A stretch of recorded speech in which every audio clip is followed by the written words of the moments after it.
வணக்கம். பேச்சு சமையலேருந்து மளிகா பேசுகிறேன். இந்த வீடியோ கடைசி ஸ்கிப் பண்ணாமல் பாருங்கள். இன்றைக்கி நெடக்கடலை பருப்பு செய்ய போகிறோம். ரொம்ப ஈஸியாகவும் ரொம்ப எளிமையாகவும் சூப்பராக செஞ்சிடலாம்.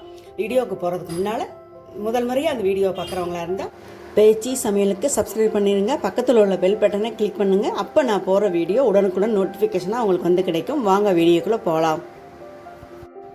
ஒரு கப் கடலை எடுத்திருக்கேன். இதை தோல் எடுத்துட்டு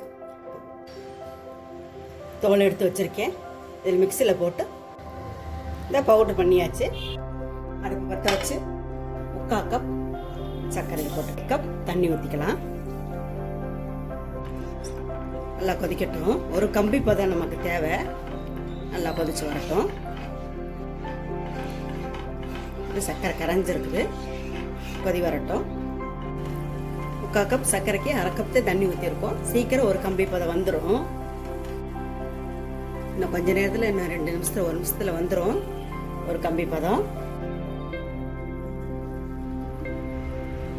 இந்த ஒரு கம்பி பதம் வந்துருச்சு. இப்போ அடுப்பு ஆஃப் பண்ணிட்டு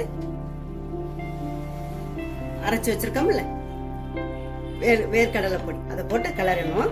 கிளறிட்டு அப்புறம்தான் அடுப்பு ஆன் பண்ணிக்கணும். ஒரு கம்பி பதத்துக்கு கூடுதலாக ஆயிடக்கூடாது.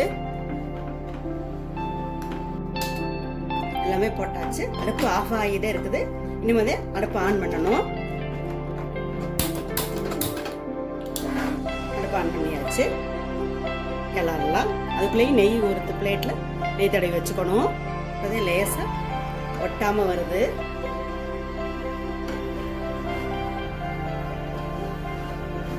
சிம்மில் தான் இருக்கு அடுப்பு. கொஞ்சம் 1 ஸ்பூன் நெய் ஊற்றிக்கலாம். நல்லா ஒட்டாமல் இன்னும் நல்லா வரும். போதும். அடுப்பு ஆஃப் பண்ணிடலாம். நெய் தடவை அந்த பிளேட்டில் அப்படி தூக்கி கொட்டிடணும்.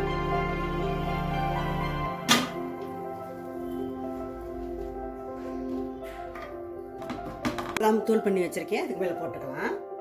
கூடுதல் டேஸ்ட்டு ரொம்ப நல்லா இருக்கும் பார்க்குறதுக்கு. இப்போ கட் பண்ணி பார்க்கலாம். கட் பண்ணியாச்சு. கொஞ்சம் ஆறட்டும். நல்ல சூடு இருக்குது.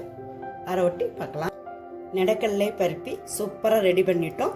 வீட்டில் இருக்கிற பொருளை வச்சு சூப்பராக பருப்பி செய்யலாம். நீங்களும் செஞ்சு பாருங்கள். இந்த வீடியோ பிடிச்சிருந்தா லைக் பண்ணுங்கள், ஷேர் பண்ணுங்கள், பேச்சு சமையல் சப்ஸ்கிரைப் பண்ணுங்கள். நன்றி, வணக்கம், வாழ்க வளமுடன். அடுத்த வீடியோவில் பார்ப்போம்.